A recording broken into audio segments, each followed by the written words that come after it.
ഒരു പെൺകുട്ടിക്ക് ഒരു സഹോദരിയും കൂടി ഉണ്ടെങ്കിൽ അവരുടെ ജീവിതം കുറേ കൂടെ മനോഹരമായിരിക്കും. ചെറുപ്പകാലത്ത് ആൺകുട്ടികൾക്ക് പുറത്തു പോയിട്ട് കുറേ കളിക്കാനുള്ള അവസരങ്ങളുണ്ട്, പെൺകുട്ടികൾക്ക് അത്രത്തോളം ഉണ്ടായിക്കൊള്ളണമെന്നില്ല. അപ്പോൾ അവരേറ്റവും കൂടുതൽ ടൈം സ്പെൻഡ് ചെയ്യുക വീട്ടിൻ്റെ ഉള്ളിലായിരിക്കും. ആ വീട്ടിലുള്ള മൊമെൻറ്റ്സ് മനോഹരമാക്കുന്നത് ഈ ഏട്ടത്തിയും അനിയത്തിയും തമ്മിലുള്ള നിമിഷങ്ങളായിരിക്കും. അപ്പോൾ ഇവർ കുറച്ചും കൂടി വലുതായി കഴിഞ്ഞാൽ ഒരു കൗമാരത്തിലെത്തുമ്പോൾ ഇവരനുഭവിക്കുന്ന കുറേ പ്രശ്നങ്ങളുണ്ട്. ഇത് പങ്കുവെക്കാൻ ഏറ്റവും നല്ല ഒരാൾ ഇവരുടെ സഹോദരിയായിരിക്കും.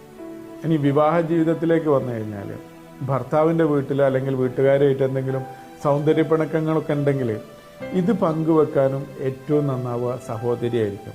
കാരണം അമ്മയോടോ അച്ഛനോടോ പറഞ്ഞു കഴിഞ്ഞാൽ അത് അവർ ഇമോഷണലായിട്ട് എടുക്കും, അത് ചിലപ്പോൾ അവർ പ്രശ്നം വേറൊരു ലെവലിലേക്ക് എത്തിക്കും.